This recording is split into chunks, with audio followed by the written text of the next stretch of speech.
Saudara dan saudariku yang kekasih, Salam, selamat berjumpa dengan Renungan Harian Kerasulan Baru. Damai sejahtera Tuhan Yesus Kristus menyertai kita.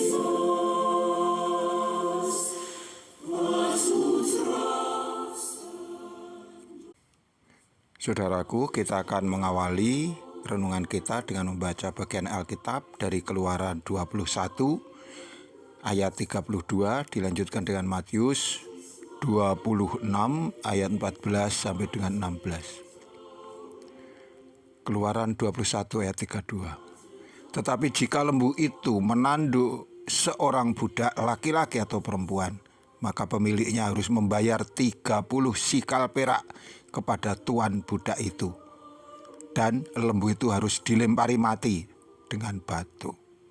Matius 26 ayat 14 sampai dengan 16. Kemudian pergilah seorang dari ke-12 murid itu yang bernama Yudas Iskariot kepada imam-imam kepala. Ia berkata, "Apa yang hendak kamu berikan kepadaku supaya aku menyerahkan dia kepada kamu?"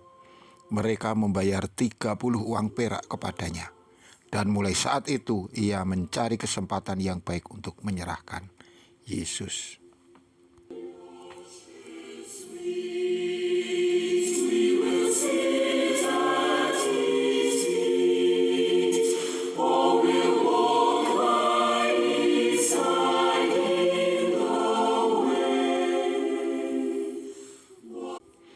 Saudara dan saudariku yang kekasih, Yudas telah melakukan persetujuan jahat untuk menjual Yesus kepada imam-imam kepala.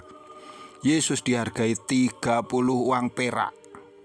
Ini setara dengan harga seorang budak, yaitu 30 sikal perak. Kenyataan ini menunjukkan betapa rendahnya Yesus dihargai di hadapan orang berdosa. Mereka tidak lagi bisa melihat kebaikan-kebaikan Tuhan, tidak mau tahu akan misinya yang penuh kasih kepada mereka. Yesus ditempatkan pada tempat yang sangat hina dan rendah. Tak ada posisi atau jabatan yang lebih rendah lagi dibanding seorang budak. Meski kenyataan yang harus dipikul oleh Tuhan Yesus begitu pahit, namun ia menunjukkan ketaatan penuh kepada Sang Bapa. Kepada Adam, Tuhan mengatakan, "Taatlah kamu kepadaku, maka kamu akan hidup." Tetapi Adam gagal dan ia mengkhianati Tuhan, maka matilah ia. Tetapi kepada Yesus, ketaatannya membawanya sampai kepada kematian di kayu salib. Ini menjadi tebusan yang sempurna atas pelanggaran Adam. Dan buah dari ketaatan yang sesungguhnya barulah menjadi nyata pada saat hari ketiga, yaitu saat ia dibangkitkan dari kematiannya.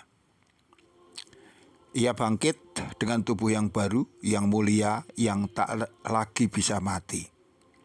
Dampak dari kematian dan kebangkitan Yesus, kini manusia memperoleh jalan untuk kembali dalam persekutuan dengan Allah, yaitu jika mereka mau percaya dan menerima Yesus sebagai Tuhan dan Juru Selamat.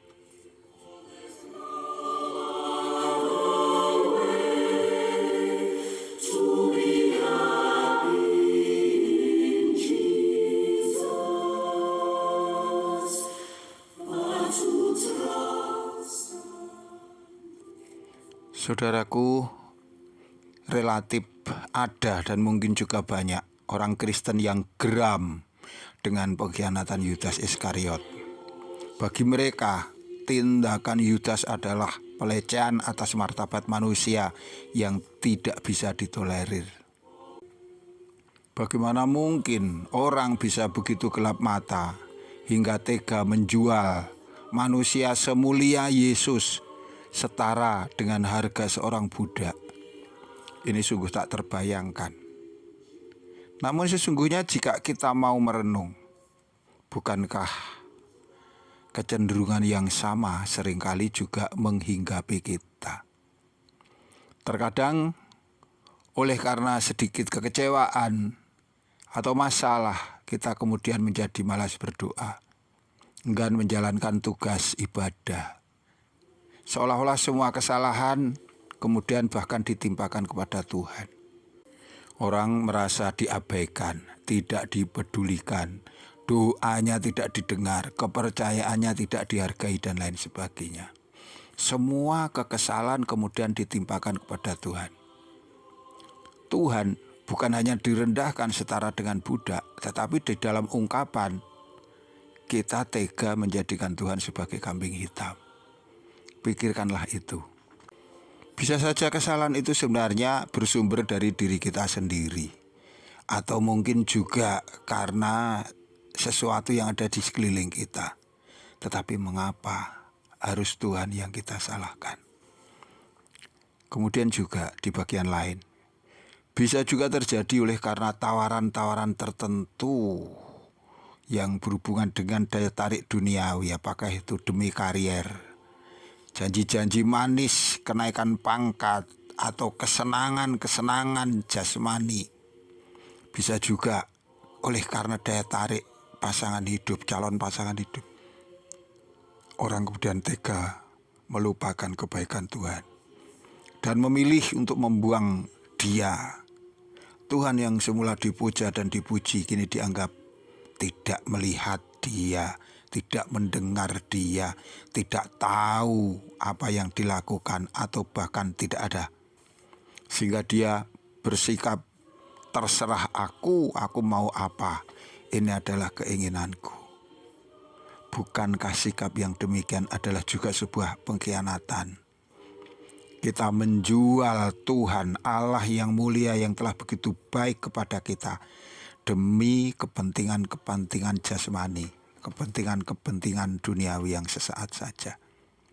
Sikap yang menjual Yesus sebagaimana yang dinyatakan di depan, bukankah itu juga sama saja sebagaimana yang Yudas lakukan? Oleh karena itu, saudaraku sekalian, adalah lebih baik bagi kita untuk mawas diri daripada menghujat Yudas Iskariot. Adalah lebih baik menjaga iman kita sendiri, merawat panggilan kita, daripada menjadi jengkel dan geram terhadap pelanggaran atau kesalahan orang lain. Tidak ada manusia yang sempurna. Salah dan dosa selalu mengancam dan mengintai kita. Tunduk dan taat kepada Allah adalah satu-satunya cara agar kita memperoleh kepatutan dan terhindar dari kesalahan fatal yang membuat kita terbuang dari hadapan Tuhan. Tuhan memberkati kita. Sampai jumpa. Amin.